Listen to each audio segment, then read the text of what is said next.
Hey guys, welcome to my channel. And today we're going to be telling the tale of Baba Yaga. Let me know in the comments if you have ever heard this one before. For those who don't know, Baba Yaga is an old and scary figure from Slavic folklore, a character who has haunted the imagination of generations. She is one of the most well-known and mysterious beings in Eastern European legends, often depicted as a powerful and unpredictable force who can either help or harm those who cross her path. She has many forms, but the most common way that she appears is as an old woman with a terrifying and unforgettable appearance. Her nose is long and crooked, often described as looking like a twisted carrot, and her mouth is wide and dark, like a gaping cave that could swallow someone whole. Her teeth are yellowed and sharp, and her long, dirty fingernails curl like claws, stained by years of gathering herbs, casting spells, and digging into the earth. She lives in a house that is deep within a dense, shadowy forest, far from the paths that ordinary people travel. Her home is unlike any other, sometimes said to be a wooden hut that stands on enormous chicken legs, which allows it to move and rotate, spinning to face or turn away from visitors. In other tales, her house is surrounded by a fence made of human bones, with skulls perched on top, their eye sockets glowing in the dark. Some even say her home rests on a giant human skull, giving it a grim and chilling presence in the heart of the woods. Now, this isn't the only way that she appears, though. Baba Yaga is a shapeshifter and can take many terrifying forms. In some versions of the legend, she transforms into a giant venomous spider, weaving webs in the darkness of a hidden cave, ready to ensnare anyone who dares to disturb her lair. In others, she appears as a fearsome wolf or an enormous bear, stalking the forests and mountains in search of those who trespass into her territory. Each form reflects her connection to nature, magic, and the untamed wildness of the world she inhabits. Baba Yaga remains a symbol of both fear and wisdom, a guardian of ancient knowledge and a dangerous adversary to those who underestimate her. Whether she helps or harms depends entirely on how you approach her and what kind of tale you're living. But no matter what form she takes, whether it's the crooked old woman with a nose like a carrot, the monstrous spider lurking in a cave, or the wild beast prowling the forest, she is always scary. Her presence is never comforting. There is always something unsettling about her, something that makes the hair on the back of your neck stand up. Even when she seems calm or kind, there's an edge to her, a feeling that she could change her mind at any second. So with that warning, let me ask you, would you want to visit Baba Yaga's hut? Well, I guess it depends. It depends on what you need. It depends on how desperate you are. Because no one goes to Baba Yaga for something small. People seek her out when they have nowhere else to turn, when they need a powerful charm, a dangerous secret, or a way out of an impossible situation.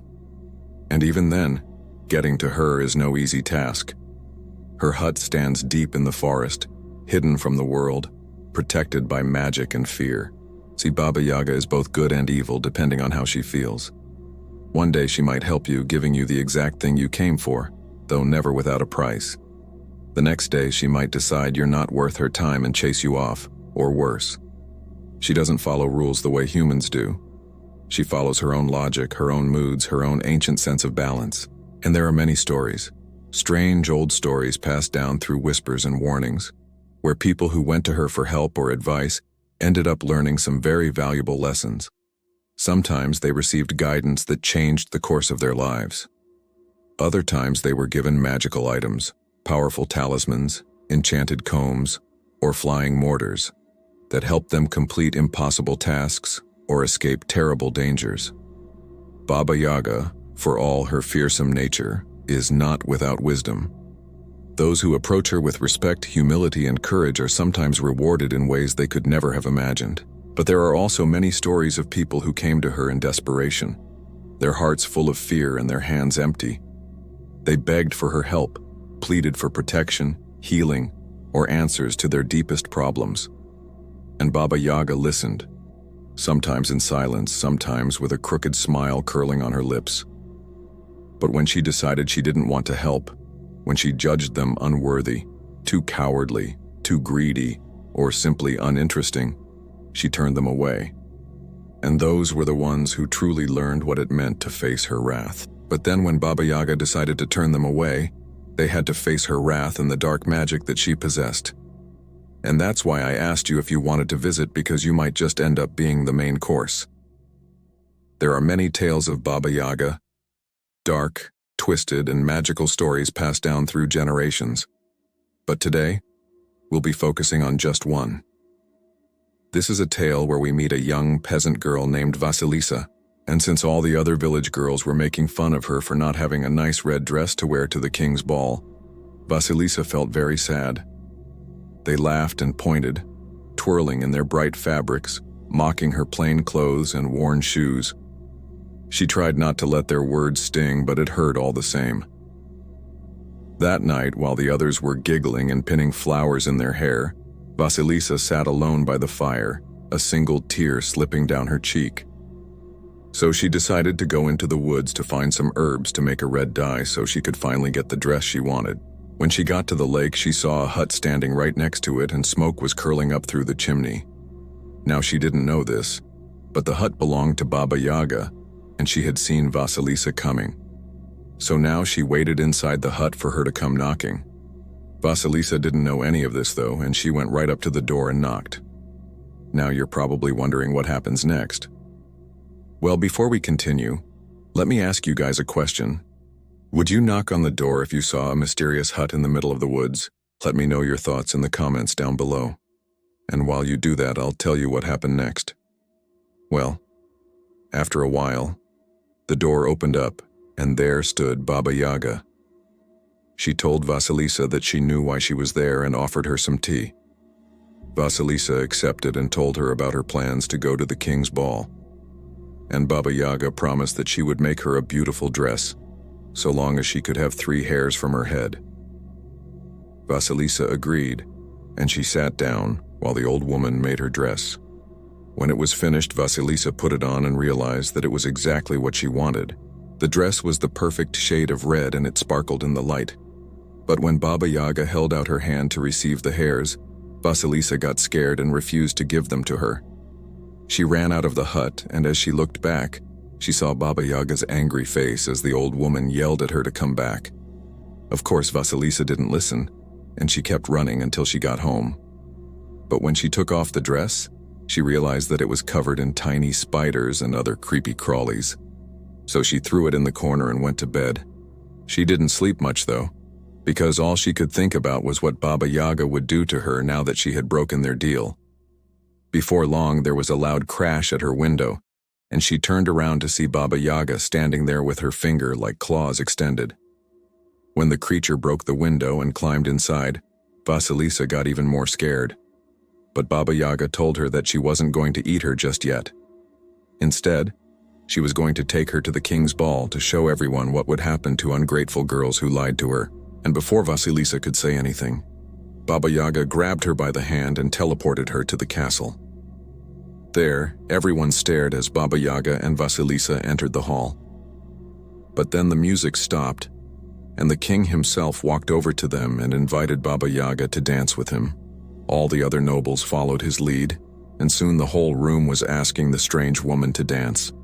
But Baba Yaga didn't dance with anyone. She just stood in the middle of the floor and cackled loudly as she waved her magic staff. Suddenly, the food started flying out of the hands of the servants and the dishes began crashing to the ground. People screamed and tried to hide, but it was too late. Baba Yaga's magic had cursed the entire kingdom. Vasilisa felt horrible. She knew that it was her fault that this was happening and that she needed to make things right. As she watched Baba Yaga wreak havoc, she slowly walked towards the old woman and said, "I'm sorry that I lied to you, and I will give you those hairs if you undo the curse that you have placed here."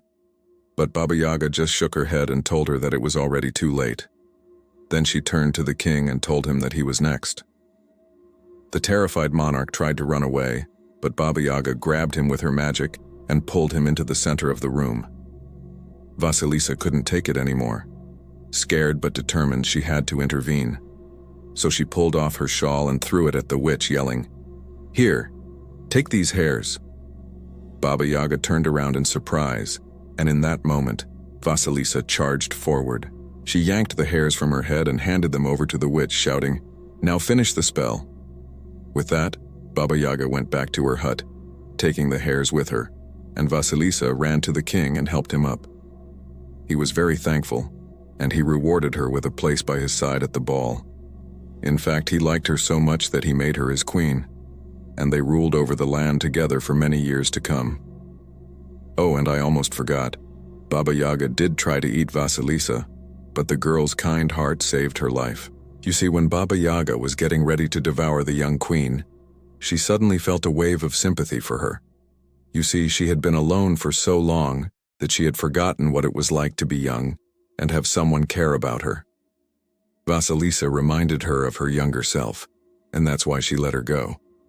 Now, I don't know about you guys, but that ending makes me feel better about Baba Yaga's character.